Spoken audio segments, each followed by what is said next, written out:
Fala Minas Agora vai tratar de um assunto que é conhecido como a terapia da fala. Você já ouviu falar de psicanálise?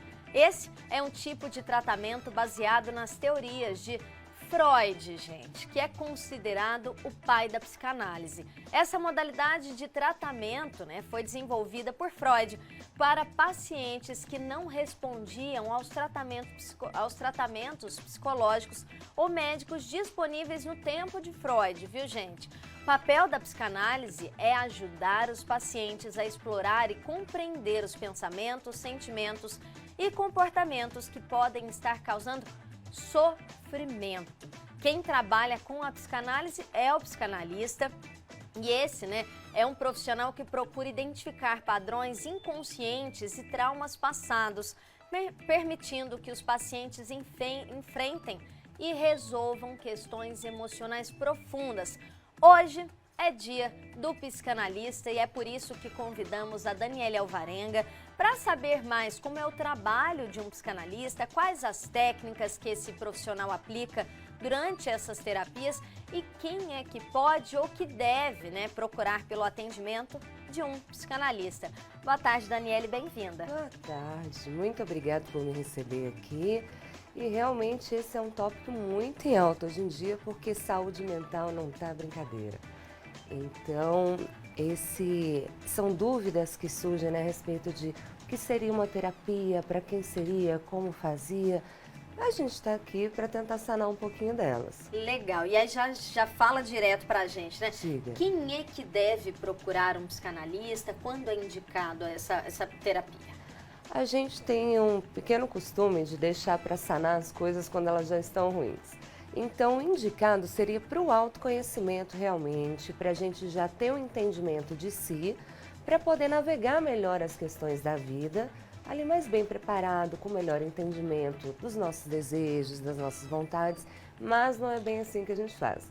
Normalmente a gente espera ali ter uma crise de pânico, uma ansiedade atacando, uma doença somática que muitas vezes aparece ali para dar sinais para o corpo de que a gente precisa parar e dar atenção que algo está acontecendo. A gente precisa de ajuda, Quando grita no corpo, e nisso, gente, eu tô falando ali, quando vem uma dor de cabeça que não passa com a medicação, ou alguma dor muito crônica, principalmente eu percebo, pessoal que tem dor no quadril, na lombar, que aí fala assim, meu nervo ciático tá atacado. Normalmente é porque aquela pessoa está enfrentando algum problema ou está passando por um sofrimento e não buscou ajuda. É isso mesmo que acontece. O corpo ele entrega o que a gente às vezes não fala com palavras, não admite ele com palavras, o corpo ele vem sinalizar pra gente que a gente tem que parar uma hora.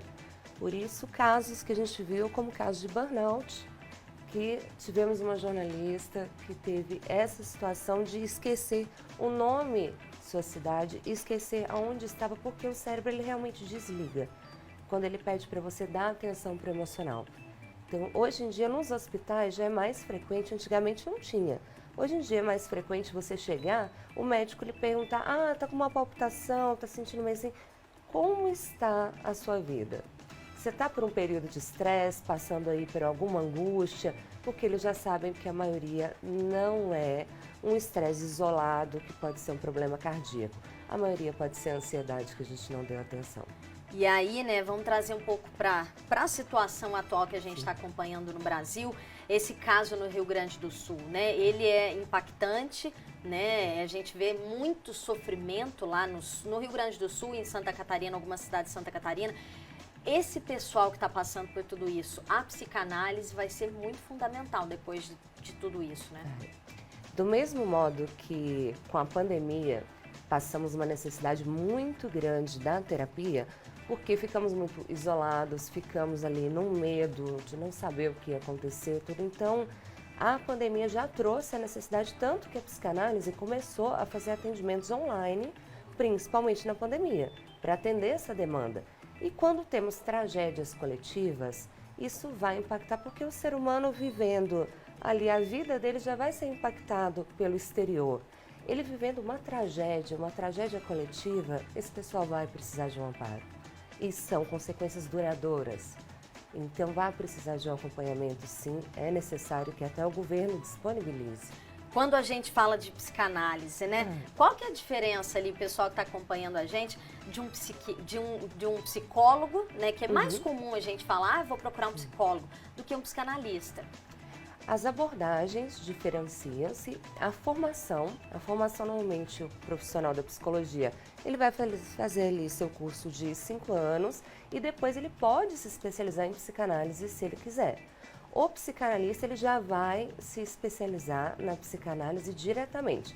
Então ele também faz um curso, ele também vai fazer ali seus atendimentos pilotos, seu TCC, ele tem todo o acompanhamento e são áreas afins da saúde mental. A questão de abordagem que muda um pouco, porque a psicanálise ela se preocupa em saber a origem do sintoma. Eu tenho uma ansiedade, mas por que eu tenho essa ansiedade? Tem uma origem lá no passado, tem algo em mim que me faz reagir assim. Então a gente se interessa em saber lá atrás o que formou esse sujeito e por que ele está respondendo assim agora. E áreas como a psiquiatria, tudo medicina, mas são áreas afins que tem que trabalhar junto. Um bom profissional, ele vai se capacitar, a formação dele não para, ele tem que estar sempre estudando e ele vai fazer sua terapia pessoal, porque a gente tem que estar bem, a gente tem que estar com um profissional mais capacitado também, orientando a gente ali, e ele vai poder atender as pessoas quando se sentir pronto, depois de ter passado por esses estágios de estudo, e levar esse estudo para o resto da vida. Se for um profissional responsável, vá trabalhar junto com a psiquiatria, porque uma área não supre a outra. Só a medicação te ajuda, mas não resolve a raiz. Só explorar a raiz do modo que a pessoa às vezes está ali precisando de uma medicação, a gente pode pôr essa pessoa em risco. É um trabalho conjunto. Quando a gente está falando atualmente, né, quais são os casos de maior procura pela psicanálise? Hoje em dia a gente vê muito transtorno do pânico e de ansiedade, são os que mais procuram. Depressão já teve momentos maiores, mas hoje em dia essa depressão está vindo mais como a forma da ansiedade. Por causa da agitação, do jeito que nós vemos sendo cobrados, então, luto de relacionamentos, pessoas, hoje em dia a gente tem mais informação. Então você clica lá, você sabe, isso é um narcisista, isso é um relacionamento tóxico. Então a pessoa vai lá buscar ajuda para compreender o que está acontecendo nas suas relações amorosas, nas suas relações familiares, nas suas relações com seus amigos, com seu chefe, com seu trabalho. Porque aí, com esse entendimento, a pessoa tem capacidade de navegar melhor a vida dela e não sofrer tanto. Ainda existe, né? Eu sempre falei aqui que ainda existe muito preconceito, né? Quando a gente fala, eu faço terapia, eu vou na psicóloga, eu vou no psiquiatra, eu vou na psicanálise. Existe mesmo isso? Quando a gente diz psicanálise, o pessoal ainda fica às vezes com vergonha de falar que está fazendo um tratamento, uma terapia? Hoje em dia, sabe o que eu percebo que nem tanto? Já foi-se o tempo do tabu que o pessoal falava, isso é para uma pessoa que está doente, uma pessoa que está com problemas. Hoje em dia eu vejo até motivo de orgulho das pessoas falarem, não, eu estou procurando saber de mim, eu realmente não estou bem nessa questão, fui atrás de uma ajuda profissional, porque não há que se ter vergonha de ir atrás de alguma coisa que vale melhorar. A gente não tem vergonha de ter diabetes, vai ter vergonha de estar com algum problema emocional ali e procurando tratamento? Então, esse estigma porquê, né? ainda bem está sendo vencido aos poucos. A indicação é para todas as idades ou ali tem alguma restrição? Olha, a gente sempre pede que procure um profissional especializado em algumas idades específicas, porque tem tratamentos um pouco mais difíceis. Então, quando a gente fala de crianças e adolescentes, a clínica da criança e do adolescente ela é um pouco mais complicada. A criança envolve muito o jogo, o lúdico, o brincar, para que a criança se sinta segura ali. Então, um profissional especializado nisso vai poder fazer um melhor atendimento. O adolescente, ele é puro ímpeto, nós precisamos de uma clínica segura para ele ali também e um profissional muito atento para lidar com ele, porque ele é muito volátil. Adultos de qualquer idade já são uma clínica que a gente considera mais segura, mas mesmo assim, cada ser humano é o seu mundinho ali. Então, um profissional bem amparado vai conseguir fazer com que a terapia seja direcionada para cada necessidade que está vindo ali, porém não tem restrição de idade não, precisa de um profissional qualificado. Quais os desafios, né, de ser psicanalista hoje em dia? O desafio, acredito que gostar muito da profissão, gostar muito do ser humano, porque a gente encontra com a pessoa normalmente nos piores dias dela. A gente tem acesso a coisas ali que você tem que ter muito tato para tocar, porque o ser humano se despe, o ser humano ele vai falar de coisas dolorosas ali para ele. A gente tem que ter um absoluto sigilo de tudo que é falado para ficar confortável e para ser ético o tratamento. Então não tem julgamento de bom, mal, não vou virar e falar, Lúcia, você fez tal coisa? Isso é errado, ou, né? Ou Ai, que você péssimo. fez bem ou não fez bem, né? Você não pode julgar nada. A gente quer acolher, a gente quer saber por que você fez isso. E é isso que você quer fazer?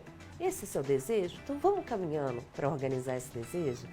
Então o desafio é se manter encantado com o ser humano e aguentar essa barra emocional que é o que a gente se propõe a fazer.